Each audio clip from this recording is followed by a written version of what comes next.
दे रहा होगा 305 रुपया एमआरपी लिखी हुई है और ये आजमगढ़ की मंडी से मुझे मिला है मात्र 8 रुपए का।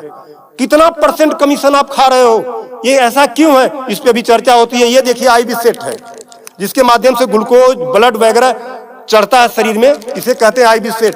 इस पे जो एमआरपी लिखी हुई है वो 198 और यहाँ आप देख सकते हैं 198 रुपए की ये आईबी सेट मुझे पड़ी है मात्र 12 रुपए की। फिक्स्टर वीगो सेट लगाने के बाद जो उस पर टेप लगाया जाता है यह मुझे पड़ी है 6 से 7 रुपए की और इस पे एमआरपी 71 रुपया 50 पैसा। यहां भी आप देख सकते हैं। मैं इसलिए आपके बीच आया हूं। इसी प्रकार से बहुत सारे हजारों 2-3 हजार दवाएं ऐसी हैं जो 100 रुपए की दवा है 3000 की बिकती हैं। बाइकिल धागा जब आपका ऑपरेशन होता है जिससे आपका सिला जाता है वह 150 रुपए का आता है, उसकी एमआरपी 1045 रुपया आप यहां देख सकते हैं। उसी प्रकार से लंग एक्सरसाइजर 150 रुपए का आता है जिसका प्रिंट रेट है 690 रुपया। बुखार में जो पैरासीटामॉल की जो बोतल आती छोटी सी वह 50 रुपए की आती है और उसकी एमआरपी यहां आप देखें एमआरपी 522 रुपया है। कमर की बेल्ट जो 100 रुपए की आती है उसे 500, 600, 700 रुपया प्रिंट। और तो और जब किसी की हड्डी टूटती है तो जो राड पड़ता है, राड अधिकतम रेट राड का 500 से लेके 1500 रुपया तक है। अलग अलग वैरायटी है 500 से 15 तक, लेकिन आपको 5000 से 20,000 रुपया 25,000 रुपया चार्ज किया जाता है।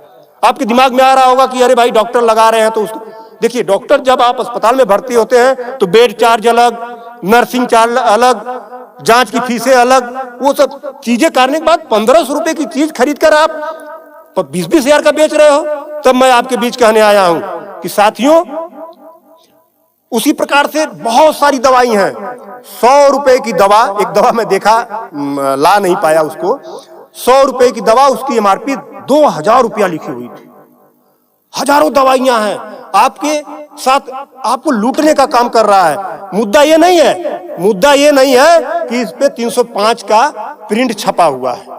मुद्दा ये है कि इसे छपने किसने दिया?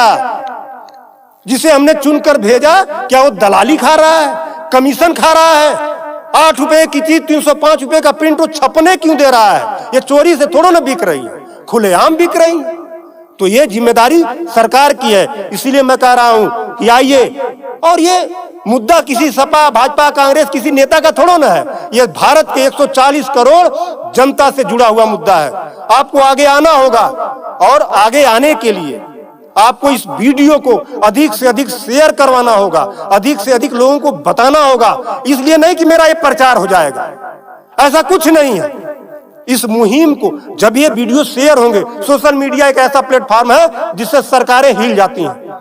आज मैं इस चीज को लेकर आया हूं, यह जनता से जुड़ा हुआ मुद्दा है। जब आप मेरी इस बात को, जनता की इस आवाज को अपने इलेक्ट्रॉनिक गैजेट्स के माध्यम से आगे बढ़ाने का काम करेंगे, निश्चित रूप से सरकारें डरेंगी। और मैं तो कहता हूं सरकारों को जनता से डरना चाहिए, जनता को सरकारों से नहीं डरना चाहिए। तब मैं आपके बीच कहने आया हूं कि आइए मेरे इस मुहिम को आगे बढ़ाएं। कि बात 305 रुपए की नहीं है, बात उस गरीब की है, उस रिक्शा चालक की है जो दिन भर में 450 से लेकर 500 तक की मजदूरी पाता है। अगर उसकी तबीयत खराब हुई, वो बेहोश हो गया, उसके घर वाले किसी उसको अस्पताल लेकर जाते हैं तो 305 रुपया वो अस्पताल केवल वीगो का चार्ज कर लेगा, फिक्स्टर का 71 रुपया चार्ज कर लेगा और आईबी सेट का चार्ज कर लेगा। ये सब मिला के 600-700 रुपया हो गया। यानी उसकी 1.5 दिन की दिहाड़ी में अभी तो ग्लूकोज लगा ही नहीं, दवा कोई उसने खाया ही नहीं, बेड का चार्ज हमने बताया नहीं, अस्पताल का चार्ज हमने बताया नहीं। 1.5 दिन की दिहाड़ी उसकी केवल इस 3 आइटम से चली गई। आगे की दवा कहां से आएगी? तब उसका बाप खेत बेचेगा, उसकी बीबी गहना बेचेगी। इस तरह का लूट खसोट। और मैं तो कहता हूं शर्म करो ऐसा करने वाले लोगों। 8 रुपए की चीज 305 की बेचते हो। आज आपके अस्पताल में अगर जो दाई है उसका वेतन 7,000 है, यानी प्रत्येक दिन 210 रुपया। अगर उसकी तबीयत खराब हुई, वो आप ही के अस्पताल में भर्ती होती है तो उसकी 3 दिन की दिहाड़ी केवल इन 3 चीजों की लग जाती है। कुछ तो शर्म करो, कुछ तो सोचो। स्वास्थ्य, शिक्षा, सेवा का क्षेत्र है, लेकिन आपने इसे लूट का अड्डा बना दिया है।